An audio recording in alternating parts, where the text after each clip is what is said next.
possa ser dissipado para a honra e glória do teu nome, mediante a pregação da tua palavra, aos louvores que já foram entoados, às orações que já foram feitas. Nós nos rendemos e nos quebrantamos diante de ti. Vem operar em nós, vem falar ao coração do teu povo, Senhor. Senhor, dobra-nos, se necessário for, mas faz a tua vontade em nós. Assim nós oramos, te agradecemos, no nome que é sobre todo nome, nome poderoso de Jesus. Aquele que crê, diga amém, da glória a Deus. Pode sentar em nome de Jesus. Louvado e exaltado seja o nome do Senhor. Meus irmãos, nós estamos no tema batalha espiritual. Hoje nós vamos falar sobre a mente de Cristo. Paulo vai falar que nós temos a mente de Cristo. E esse texto ele é muito mal colocado. Às vezes acontece de pessoas vão fazer uma prova e vão falar lá que vão passar porque tem a mente de Cristo. Outros perdendo a memória. Não que essa confissão de fé, de que Deus não possa restaurar a mente, ou de que Deus não possa capacitar. Mas o texto aqui está nos dizendo de outra coisa. Quando fala de mente de Cristo nesse texto, está fazendo alusão a Isaías 40, 13, que vai dizer que enviou o Espírito do Senhor, ou como seu conselheiro o ensinou. Está falando de algo que é muito maior do que nós. Não de memória, não de gravar alguma coisa, mas de algo que é muito maior do que nós. E como a gente descobre isso, pastor? Olhando os capítulos anteriores. Capítulo 1 e 2, Paulo está fazendo uma distinção entre a sabedoria humana e a sabedoria de Deus. Quando Paulo chega no versículo 16, ele vai dizer que nós temos a mente de Cristo. Ele já estava falando no capítulo 1 e no capítulo antes do versículo 16, antes dele afirmar isso, Paulo está colocando a distinção muito grande entre a sabedoria humana, entre o intelecto humano, entre a psique humana e as coisas reveladas de Deus. No versículo 16 ele já está falando da revelação, já está falando de mover do Espírito, daquilo que inteligência e intelecto não conseguem de maneira nenhuma alcançar, se não for por intermédio da revelação. Versículo 9, a Bíblia vai dizer que, mas como está escrito, as coisas que os olhos não viu, e o ouvido não ouviu, e não subiram ao coração do homem, são o que Deus preparou para os que o amam. Aqui ele está dizendo tem coisas que a gente nunca viu. Não como Daniel, não como João, e não como o próprio Paulo, que vai dizer que em determinado tempo, o homem não sabe se no corpo ou fora do corpo, foi levado ao terceiro céu, lugar que se chama paraíso, e lá viu coisas inefáveis que não é lícito falar. Aqui ele está dizendo que existem coisas que metade de nós nunca vamos experimentar, que alguns de nós nunca veremos, nunca teremos tais visões. Mas no versículo 10 ele vai explicar. Ele vai dizer assim, mas Deus nos revelou pelo seu Espírito, porque o Espírito penetra todas as coisas, ainda as profundezas de Deus. Ele está dizendo que mesmo que nós nunca venhamos a ver, isso está imprimido no nosso ser, na nossa confissão de fé, de que essas coisas são verdade. Pastor, como que isso é imprimido dentro do homem? Olha para alguém e fala assim, o Espírito Santo faz isso. Sabe, ele vai falar das coisas inefáveis, impossíveis, que olhos não viram, que alguns nunca vão alcançar. Eu falei no culto domingo passado, que eu tive a sensação de estar num lugar onde mais nada importa tanto. Sabe, falei que alguns sentiram a mesma coisa, nós já sentimos, mas nunca vimos isso.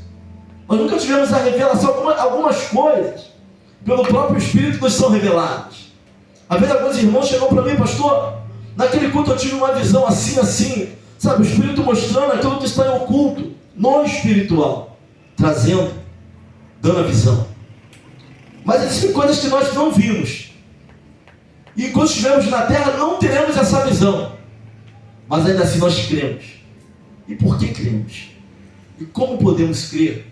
se nunca vimos? Isso é ação sobrenatural, irmãos. Sabe, Paulo está falando aqui no versículo 9 e no versículo 10, Felipe. Paulo está falando a respeito daquilo que não vimos e nem vamos ver com os olhos carnais. É impossível. Mas que pela revelação do Espírito Santo nós cremos. Bem-aventurados aqueles que nunca viram e creram. Tem gente que nunca viu aleijado andar. Tem gente que nunca viu o cego ver. Tem pessoas que nunca viram o morto ressuscitar. Mas são abençoados porque nunca viram. Mas está imprimido no seu coração que Deus pode fazer, ainda que não tenha visto. Então Paulo está dizendo isso, ele está explicando isso. Sabe que tem lugares que não nos foi revelado, tem coisas que nós não vamos ver, não vamos contemplar, mas Deus, pelo seu poder, e habita em nós esse poder, e vamos entender o que é a mente de Cristo.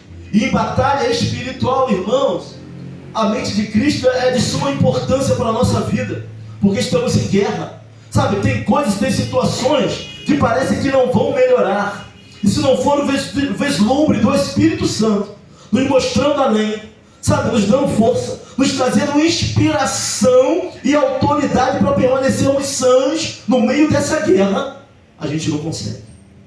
Por onde tu olha é luta, é guerra, é peleja. Só parece que piora. O termo a mente de Cristo diz respeito à presença do Espírito Santo, mas não só a presença. Ter a mente de Cristo é a junção da presença e ação do Espírito em nós. É mais do que só a presença, é mais do que só saber, é a presença e a ação dele, ele agindo em nós. É disso que Paulo está falando. Nós temos o Espírito e a ação do Espírito que nos levanta, que nos guia em minhas guerras, em minhas lutas, aos poucos casos, as dificuldades. Nós temos a ação, temos o Espírito e temos a ação dele. Essa ação, essa mente, irmãos, nos leva a compreender as verdades espirituais, aquilo que o homem carnal nunca vai entender. Sabe quando alguém espiritual fala para você, ó, cuidado com isso, isso aí é legalidade em determinado ponto da tua vida? O homem carnal não entende isso. O homem natural, para ele é normal, para ele está tranquilo. Sabe, mas o Espírito que habita nos revela a palavra, nos traz discernimento e entendimento de que essa palavra não é mera filosofia, é poder para a salvação de todo aquele que crê. Paulo vai alegar isso também em Romanos.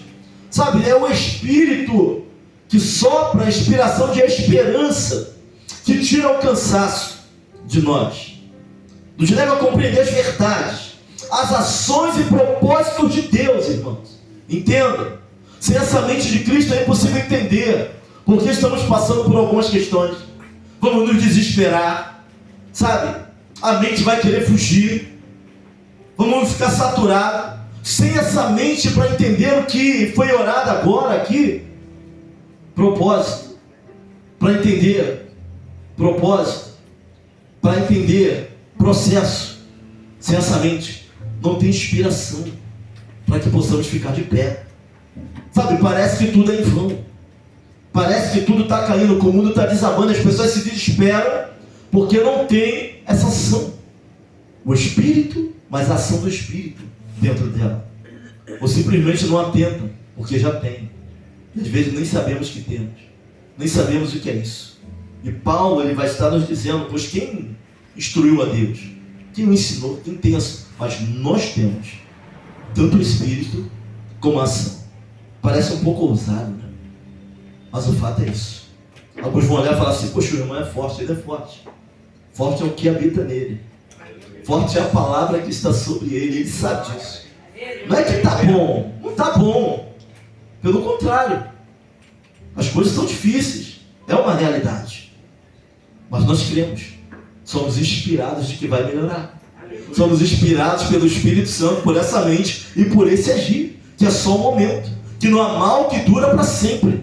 Por isso, falamos que somos o povo mais feliz da terra, não é porque tudo vai bem, mas porque existe um poder em ação. dentro de nós que nos inspira a permanecer, a caminhar, a estar mais uma quarta, a vir para a escola bíblica mais um domingo, a vir cheio de dor e entender que Deus pode curar, que Deus pode fazer, e que o homem natural não consegue entender isso. O homem natural fica em casa, fica arriado, fica quebrado, sabe? Que a mais é a distância. O homem natural não consegue entender isso, que por mais que as coisas pareçam estar fora do lugar, Deus tem poder para colocar as coisas no lugar. E é quem tem a mente de Cristo consegue ver, levantar, orar e continuar mais uma vez. Pastor, mas está tudo difícil. Como é que vai a tua vida? E cristão não pode mentir. Então fala a verdade, nem tudo me vai bem, mas Deus ainda tem promessas para minha casa, para minha família, para minha vida e para o meu ministério. Mas só pela mente, é impossível. E Paulo está separando isso. Está falando que o homem natural não consegue entender isso.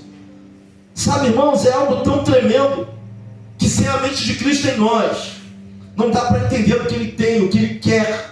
Você vai murmurar de todo o processo que você passar, mas fora do processo não tem propósito e nem crescimento. Sabe, quem tem a mente de Cristo vai entender que às vezes Deus vai nos levar para o deserto e não vai permitir que ninguém esteja contigo. E quem não tem a mente dele, a primeira coisa que vai fazer é reclamar, murmurar. Mas quem tem vai entender que é tratar de Deus sobre a sua vida. E sem esse agir e esse mover, você morre no deserto. Deserto é lugar de morte, sem Deus. Mas com Deus é lugar de ensino. Com Deus é lugar de crescimento. Você vai ver o povo de Deus indo para o deserto. Povo de Deus, 40 anos errado, 40 anos dando volta, 40 anos murmurando, mas havia um propósito de Deus sobre a vida deles. Alguns não entraram em Canaã, morreram porque no deserto, porque desobedeceram, mas não porque Deus não era forte para fazê-los entrar. Foi mais eles do que Deus. A falha não estava em Deus, estava nele. Então nós precisamos entender isso. Sabe, sem essa mente é só mais um processo difícil, é só mais uma guerra, e a gente vai ter aquela síndrome, vai parecer aquele coiote, ó céus, ó terra, que anda com uma nuvem preta na cabeça. Sabe, sem a mente de Cristo, sem esse entendimento, sem esse mover dentro de nós, para nos inspirar, sabe, manejo, levantar mais uma vez e glorificar o nome do Senhor, tentar acertar em meus erros, sabe, Ele que nos inspira a permanecer. Pastor, mas eu estou envergonhado, eu estou quebrado, eu também fico. Mas essa mente, esse mover de Deus, sabe, nos levanta mais uma vez para tentar de novo. É a mente. Mas nós temos essa inspiração, nós temos essa mente, sabe, Ele habita em nós para nos ajudar, para nos fazer compreender, crescer do discernimento espiritual. Tem momentos que a ajuda vai chegar, e tem momentos que a ajuda é Ele, e a gente nem consegue entender, que até nisso, até nas falhas, nos erros, Deus está operando a nosso favor. Sabe, tem pessoas, irmãos, que parece carne de pescoço, estão no teu pé, mas quem tem a mente de Deus, de Cristo, entende que elas são alavanca para que você ascenda na presença. Sabe, é só mais um ponto para você orar, sabe, é só mais um ponto para você descer, é só mais um motivo para você depender dele. Mas sem a mente dele, é mais uma pessoa que você quer se livrar, quer subir com ela da tua frente, mas na verdade são agentes de permissão de Deus para o nosso crescimento. A gente não entende isso, é desespero. Quando a gente foge um pouco disso, a gente cai em desespero. Mas quando o Espírito está habitando em nós, sabe, a gente somos de carne e osso, tá?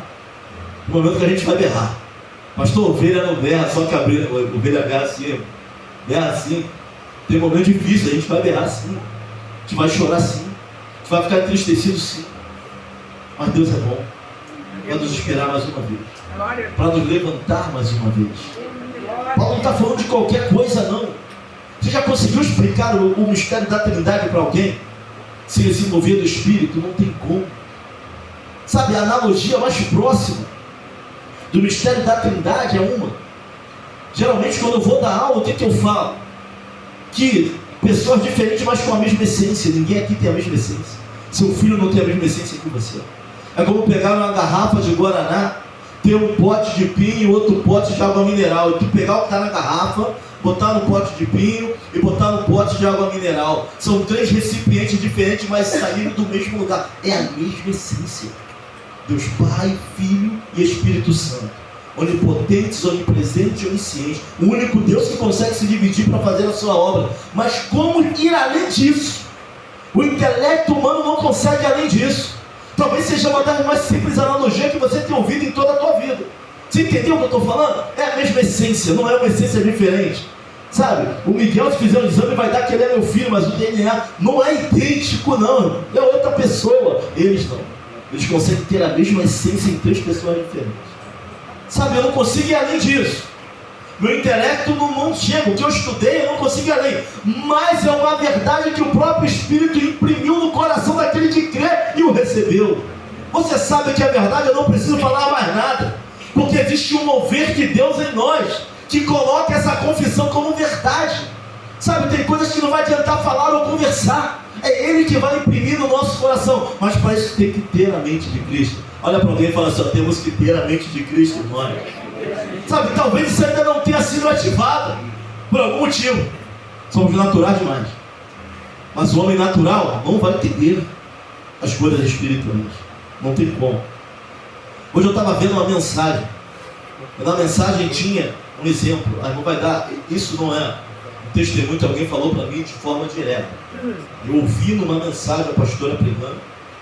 Eu achei interessante essa questão da mente de Cristo, irmãos. Ela vai dizer que uma universitária, ela se converte e ela vai para a igreja. E tinha uma amiga dela que ela era secretária do professor que analisava os artigos. Então era alguém que estava acostumado a fazer crítica e derrubar tese. Ela olhava os artigos e via se havia incoerência. E ela, junto ao professor, ela passava: professor, tem incoerência aqui não está caminhando de acordo com nenhum teórico. Então era alguém crítica que conseguia analisar uma situação, e ela propôs no coração dela: eu vou para a igreja, eu vou me convidar para ir para a igreja com ela e vou provar para ela que o que ela está fazendo está errado, que aquele lugar não é para ela. Ela é tão inteligente assim como eu e está no lugar daquele. Então ela chega na igreja. Quando ela chega na igreja, ela já toma um baque, porque o banco era muito simples, banco de plástico, não tinha grandes. Ela imaginando que era uma igreja com figuras, né? Uma igreja com uma grande obra, e não, era uma igreja com banco de plástico simples. Ela olha, ela vai observando a igreja, vai ver que os universitários que estavam na igreja, tudo feliz da vida. Porque na cabeça dela, a igreja era lugar de gente bronca. A igreja era lugar de gente sem intelecto, sem raciocínio. Até porque o intelecto dela, para ela, era aguçado, cheia de orgulho, né? Entendendo que tinha um futuro promissor pela frente, na área acadêmica, na faculdade. Então ela começa a reparar. Quando o pastor vem para pregar, ela olha assim: não, agora eu vou acabar com isso aqui. Vou adotar tudo que está errado, tudo que é teste, tudo que é ruim, tudo. E sempre que ela questionava uma coisa na mente, o pastor pregava o que ela pensava. Sabe? O pastor falou: Deus te conhece. Ela: me conhece como? Cheguei aqui agora. Antes que fosse formado no ventre da tua mãe, ele já te conhecia agora. E tudo que ela questionava era respondido do público, como se ele estivesse ouvindo seus pensamentos. Deus saiu aborrecida do culto. Ela achou que a amiga tinha falado para o pastor da vida dela toda. O que ela foi achar? Ela falou: não, ela contou o que está acontecendo lá em casa. Ela contou como eu sou impossível. Se eu me falar isso, pregar isso, como pode isso? E a mensagem parecia que era só para ela. Ela saiu estressada do culto. O intelecto dela não entendia. Por quê? O que estava acontecendo ali? Quando ela sai, segundo o testemunho, ela vê uma grande luz na frente dela. E ela vê um grande trono. E ela vê um ser iluminado que ela não conseguia ver o rosto. Um ser muito brilhante do lado do trono. E ela, na visão, falava: por que ele não senta no trono? Eu entendo, aquele trono é dele, mas ele está em pé do lado. E ela se aproxima desse trono, na visão que ela tem. Como alguém sem intelecto, alguém cheio de intelecto, de orgulho, sabe? Tinha teoria para tudo, tem um dom, tem uma visão. Pastor, tem gente que está na igreja há anos, nunca teve visão de nada. Como alguém cheio de intelecto, orgulho, que tinha solução para tudo científica, agora tem uma visão espiritual. Soberania. Soberania de Deus. Isso não se explica. Ele faz como Ele quer, do jeito que Ele quer, da forma que Ele quer, para quem Ele quer, se revela como Ele quer. E ela olha e vai chegando para perto daquele trono iluminado. E ela pergunta para quem está do lado: por que você não senta? E quando ela olha para o trono, quem está sentado no trono é ela. Ela está sentada. Ela está em pé e ela está sentada. E Jesus, na figura da visão dela, fala para ela assim: esse lugar é meu. Eu tenho que reinar na tua mente e na tua vida, mas tu está aí, num lugar que é meu. Olha só, tu está num lugar que é meu. Tu tem que sair daí para que eu sente que eu reino. Sabe onde está a mente de Cristo em nós, irmãos? No meio dessa guerra que a gente está vivendo, no meio das coisas, cadê a mente de Cristo em nós, irmãos? Sabe por que quem tem que reinar é Ele, não são os nossos medos, não é o nosso desespero. Ela caiu prostrada no meio da rua, caiu de joelho. Alguém que não conhecia de hermenêutica, de exegese, de interpretação, Deus se revelou a ela, e ela cai de joelho, entendendo que quem tem que sentar no trono da vida dela, quem tem que estar no centro da mente, da vontade, quem guia, tem que ser Deus. Isso é ter a mente de Cristo. Como alguém que mal conhece já recebe essa revelação tão forte. E às vezes nós estamos tanto tempo na presença de Deus, mas quem está reinando é a gente. Sabe, quem está no comando é as nossas emoções. Quem está no comando é o que a gente acha, é o nosso achismo. Sabe, sem a mente de Cristo não vale a pena nem fazer a obra, porque o que mais vamos receber nessa vida é ingratidão. Mas quando temos a mente, entendemos por que fazemos, para que fazemos e onde está o nosso galardão. Sem a mente de Cristo, vamos nos perguntar: por que eu estou fazendo? Se eu estou só, abandonado. Mas com a mente dele, nunca a gente não anda só. E vale a pena fazer esta obra. Não trabalhamos por salário, é tudo nosso, somos cordeiros, é nosso. Eu fiquei impressionado com esse testemunho, com essa, sabe, quem está no trono, quem está no centro da tua vida, tem sido o Senhor. Sabe, onde está Jesus na nossa vida de fato, no meio da caminhada? É interessante que quando eu olho para José, eu vou voltar um pouco aqui, a gente olha para a história de José, ele é jogado no poço, ele tem um sonho, ele vai sonhar com o sol, a lua e as estrelas se prostram diante dele, ele vai falar o sonho no meio dos irmãos, vai gerar guerra. O sonho de José é claro para a gente hoje, mas imagina que para ele, e olha que ele, assim como Daniel, ele tinha o dom de quê? De interpretação. Assim como Daniel, ele tinha o mesmo dom. Se a gente for olhar e fazer uma comparação, como Deus vai trabalhando na vida dos seus. O pai não vai falar nada, mas vai ficar pensando: o que está acontecendo? Ele tem um sonho. Ele é jogado no poço pelos irmãos. Eles vão planejar a morte dele, para o pai. Ele vai como escravo para a casa de Potifar. Ele vai para a prisão porque a mulher de Potifar, o eunuco de Faraó, tenta agarrar José. E ele foge, ele vai para a prisão. A Bíblia vai dizer que o Espírito do Senhor estava sobre José. Ou seja, onde ele chegava, no poço, ele olhava para os céus e tinha saído. Na casa de Faraó, como escravo, todas as chaves estavam na mão dele. Onde ele chegava, ele prosperava, porque Deus estava sobre ele. Tem jeito.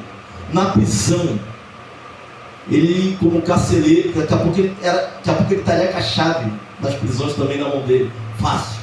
Onde ele chegava, sabe, as coisas aconteciam. Porque Deus estava com ele. A presença de Deus, a unção de Deus estava com ele. Tudo que ele fazia, Deus era com ele. Não interessava. O pior serviço, ele sobressaía. No pior lugar que ele estava, dava certo, porque Deus estava com ele.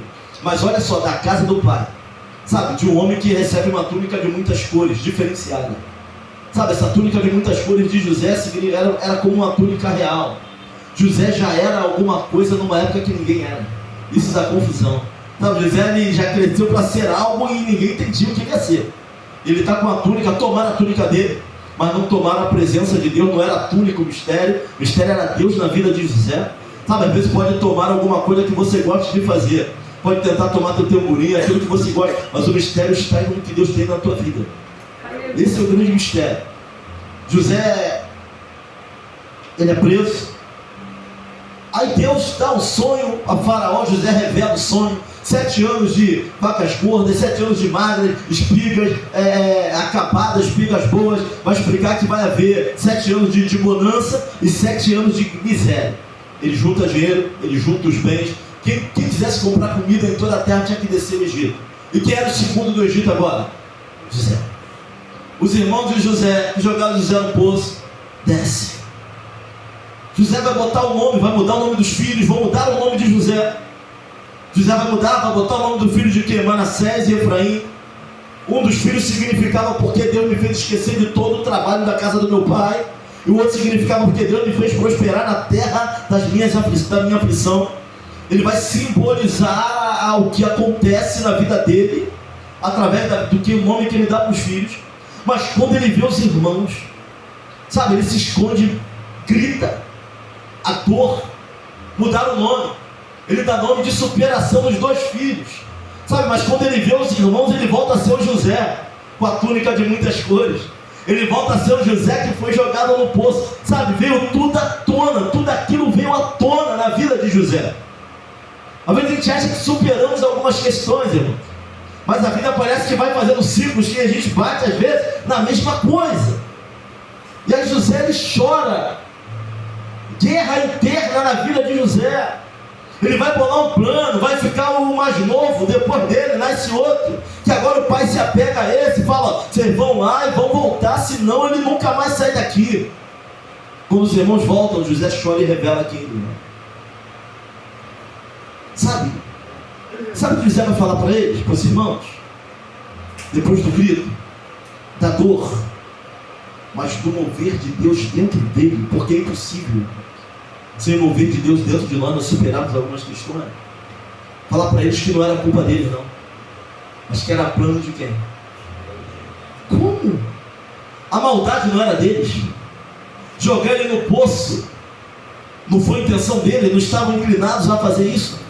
Mas como a mente de um homem chega à conclusão de que tudo que ele passou, viveu as punhaladas e traições, a mão de Deus nunca saiu da vida dele. Deus levou ele até aquele ponto, porque era Deus operando na vida dele. Só a mente de Cristo faz isso na vida de alguém, irmão. Como tirar a culpa dos irmãos? Pô, olhe para a Bíblia, eles são culpados do que fizeram. Mas além da maledicência de qualquer um que está à sua volta, tem a vontade e o plano de Deus sobre a tua vida. Isso não vai mudar.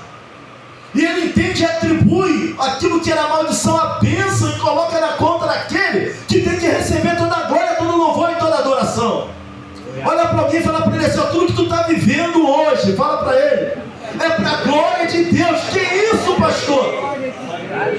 Como é que a minha dor, a minha luta, a minha decepção pode ser algo para a glória de Deus?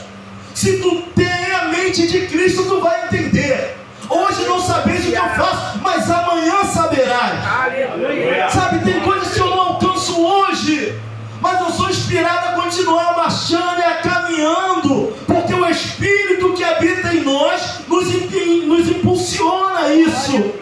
Sabe, Deus não habita em mim ou em você porque Ele não tem casa, porque Ele mora de aluguel, não, irmão. Ele tem uma função, e a função não está só na conversão, não está só na regeneração, não. Está em abrir a nossa mente para o entendimento da própria palavra e entender o propósito que Deus tem na vida de cada um. É por isso que Ele habita em nós.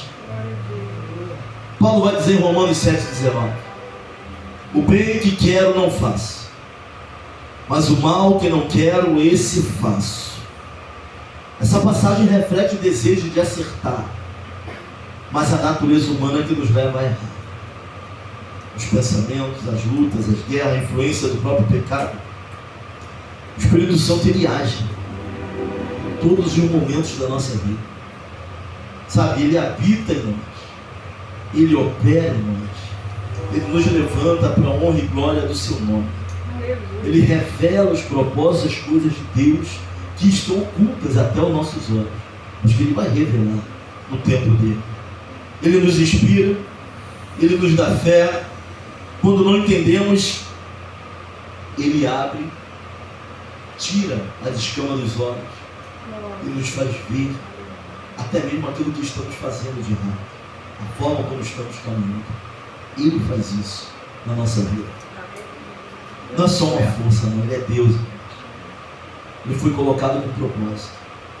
Então a mente de Cristo é a presença e o agir do Espírito dentro de nós. É disso que Paulo está falando.